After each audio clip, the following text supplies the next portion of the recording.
নমস্কার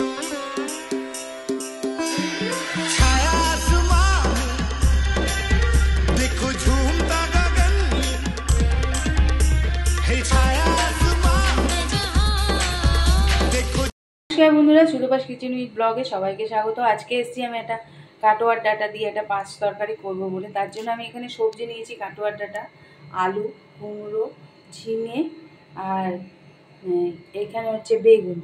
তো এইটা দিয়ে করবো। আর এই সবজিটায় ফোড়ন দেবো। আমি এখানে এই সবজিটা ডালের বড়ি দিয়ে হয়। আমি এখানে একটুখানি মুগ ডাল বেটে নিয়েছি। মুগ ডাল দিয়ে করে খাবে ভীষণ ভালো লাগে। মুগ ডালটা কাঁচা লঙ্কা দিয়ে বেটে তার মধ্যে নুন, মিষ্টি, হলুদ আর একটু কালো জিরে দিয়ে রেখেছি। আর দিয়েছি সামান্য একটু হিং। এই দিয়ে ছোট ছোট করে একটু বড়া ভেজে এই সবজিটা বানাবো। আর একটু মশলা করে নিয়েছি, সেটা হচ্ছে কাঁচা লঙ্কা, আদা আর টমেটো, অর্ধেক টমেটো পরিমাণ অনুযায়ী নিতে হবে। তো কাঁচা লঙ্কা, আদা, টমেটো একটু বেটে নিয়েছি। আর এখানে ফোড়নের জন্য নিয়েছি কাঁচা লঙ্কা, 5 ফোড়ন আর একটু হিং। আর নুন, মিষ্টি, হলুদ যেটা যাবে সেটা দেখাই যাবে। আমি এর মধ্যে একবারে একটু হলুদ দিয়ে রাখছি। মশলাটার মধ্যে একটু হলুদ দিয়ে রেখেছি আর দিয়ে দিলাম একটুখানি আখি গুড়ের গুঁড়ো, মিষ্টি। তো মশলাটা একবারে রেডি করে নিলাম। এবার আমি সবার আগে কিন্তু বড়াগুলো ভেজে নেব। বড়াগুলো ভাজতে বসিয়ে দিয়েছি, এগুলো ভাজা হলে ফিরে আসছি। বড়াগুলো সব ভেজে তুলে নিয়েছি। এবার কিন্তু আমি ফোড়ন দিয়ে সবজিগুলো একটু ভেজে নেব। তেলের মধ্যে একে একে ফোড়নগুলো দিয়ে দিলাম।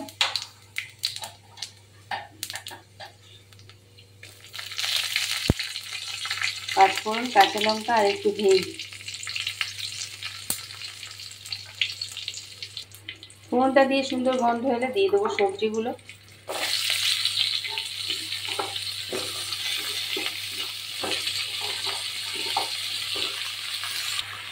সামান্য একটু নুন দিয়ে দিয়েছি।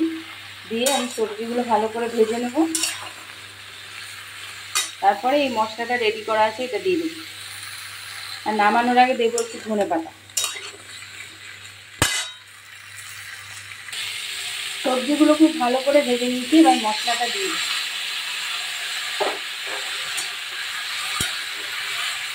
এটা দিয়ে একটু কষিয়ে তারপর জল দিয়ে পুরো কষে গেছে। দিয়ে দিলাম জল। নুন মিষ্টিটা কিন্তু এই সময় দেখে নেবে।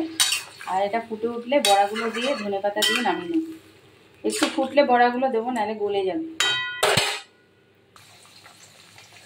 এই সময় আমি বড়াগুলো দিয়ে দেবো, ভাজা বড়াগুলো দিয়ে দিলাম।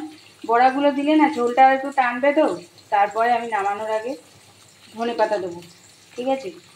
তো বড়াগুলো দিয়ে একটুখানি ফোটাতে হবে। সব সবজি কিন্তু সেদ্ধ হয়ে গেছে। এটা কিন্তু হয়ে এসছে। আমি এটা নিভিয়ে দিলাম, গ্যাসটা নিভিয়ে দিলাম। ধনেপাতা দিয়ে